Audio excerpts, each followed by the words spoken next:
Adlaw nga Domingo karon mga kaigsuunan, petsa 1 sa bulan sa Mayo tuig 2022. Karon ang ikatulo nga Domingo sa Pasko sa Pagkabanhaw, third Sunday of Easter. Ang pagbasa kinutlo gikan sa Ebanghelyo sumala ni San Juan, Kapitulo 21, versikulo 1 ngadto sa 19. Human niini nagpakita na usab si Jesus sa iyang mga tinun-an didto sa lanaw sa Tiberias. Ang iyang pagpakita ingon niini, nagkatigom sila si Simon Pedro, si Tomas nga ginganlag kaluha, si Nathaniel nga taga Cana sa Galilea, ang mga anak ni Zebedeo ug ang duha ka laing tinun-an. Miingon kanila si Simon Pedro, "Managat ako."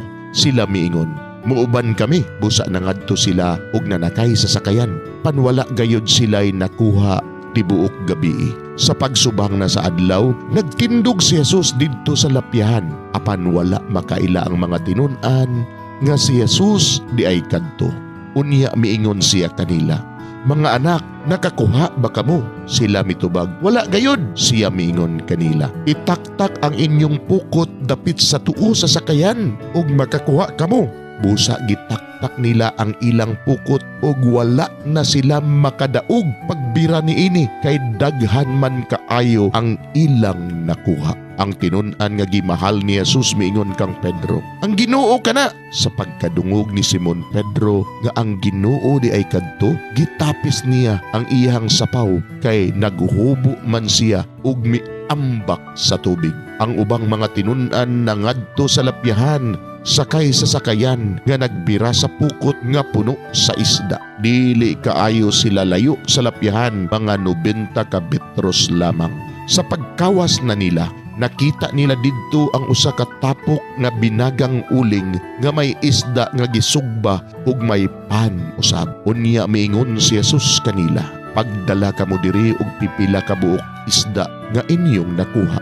Busa mikawas si Simon Pedro ug gibira niya sa lapyahan ang pukot nga napuno sa dagkong isda. 153 kabuok ang tanan. Panbisan pa sa kadaghan sa ilang nakuha, wala gayud magisi ang pukot. Unya miingon si Jesus kanila, "Dali ngari ug pangaon kamo." Walay usa sa mga tinun-an nga nangahas pagpangutana kaniya kun kinsa siya, kay nakailaman sila nga siya mao ang Ginoo. Busa miduol si Jesus ug gikuha niya ang pan ug gihatag kanila. Gihatag usab niya ang isda. Ikatulo kining pagpakita ni Jesus ngadto sa mga tinun-an human siya mabanhaw. Human nilag pangaon nangutana si Jesus kang Simon Pedro, "Simon, anak ni Juan, gihigugma mo ba ako labaw sa paghigugma nimo niining mga butanga?" Siya mitubag, "Oo, Ginoo, nasayod ka nga gihigugma ko ikaw." Si Jesus miingon kaniya, "Ati mana ang akong mga nating karnero." Unya miingon na usab si Jesus kaniya, "Simon, anak ni Juan, gihigugma mo ba ako?"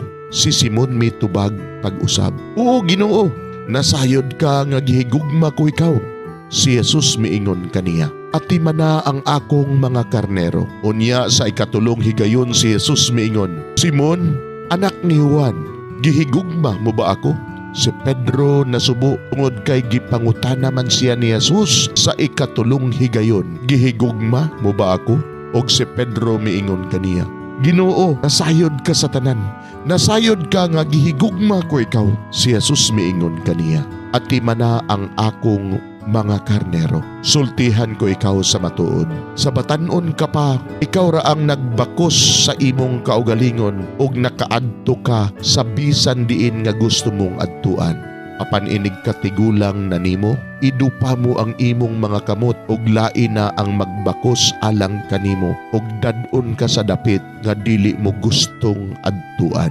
Sa pagsulti niya niini, gipasabot ni Jesus kung unsang paagiha si Pedro mamatay aron paghimaya sa Dios.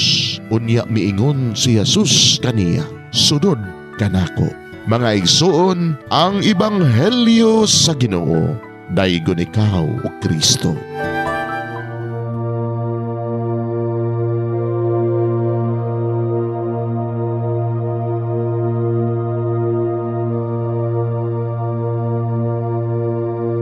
Magampo sa dili pa magsugod sa trabaho. Magampo kita. Sa ngalan samahan, sa Anak ug sa Espiritu Santo. Amen. Langit no namong Amahan, sa among pagsulod nining trabahoan, among gidala ang imong presensya uban kanamo. Among gipamulong ang imong kalinaw, imong grasya, imong kaluoy, ug ang imong perpektong hanay sa among mga trabaho. Among gipadayag ang imong gahom, labaw sa tanan, diha sa mga butang nga among mahimo, masulti, mahuna-unaan, ug mahukman sulod nining adlaw. Ginoo, nagapasalamat kami sa gasa sa kinabuhi, niining bagong adlaw, niining kahigayunan nga kami nakasulod sa trabaho, ug mamahimong parte niining nga grupo. Salamat sa mga gasa nga imong gitugyan kanamo. Hamong gamiton kini diha sa pagimaya kanimo. Hatagi kami sa kusog ug kadasig sa pagbuhat sa among mga trabaho. Panalangini ang among mga proyekto, mga ideya ug kusog, aron sa ingon bisan sa pinakagamay namong mga kalampusan, magahatag kini sa imong himaya. Ubani kami, Ginoo, sa among pagtrabaho nining adlaw. Puna kini nga lugar sa inspirasyon ug kusog. Tabangi kami nga magtrabaho isip usa ka grupo nga mapakita sa usag-usa ang kamaayo. Himuha kami nga maayo nga makabot namo ang mga butang nga kinahanglan namong buhaton. Himuha kini nga lugar nga puno sa kalipay ug panagihigalaay, ug kamugaway ug kalinaw ang mapatigbabaw niining dapita. Ginoo, kung kami anaa sa kalibog, giyahi kami. Kung kami muwadaan sa kadasig ug paglaom, dasiga kami. Himua nga ang trabaho nga among gihimo ug ang paagi sa among paghimo niini makahatag unta kini ug hugot nga pagtuo, kalipay ug pahiyom sa tanan nga among mahimamat karong adlaw.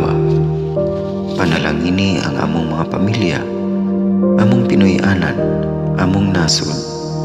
Himua nga magmatidud-anon kami sa pagtagad ug pag-amuma sa kalikupan ug sa tanang may kinabuhi, diha sa pagbuhat kanamo sa pagkabuot sa imong pangandoy alang sa hustisya ug kagawasan. O Ginoo, sa among pagbiya nining lugar, tagay kami sa imong panalangin ug kaluoy sa among pagbiyahe. Panalangini ang among mga pamilya ug Pinoy-anan nga anaon ta sa maayong kahimtang sama sa among pagbiya kanila. Ginoo, salamat sa tanang butang nga imong nabuhat, sa tanang butang nga imong gibuhat, ug sa tanang butang nga imong buhaton pa. Sa ngalan ni Jesus, among giampo diha sa tumang pagigugma ug pagpasalamat. Amen. Sa ngalan samahan, sa Anak ug sa Espiritu Santo. Amen.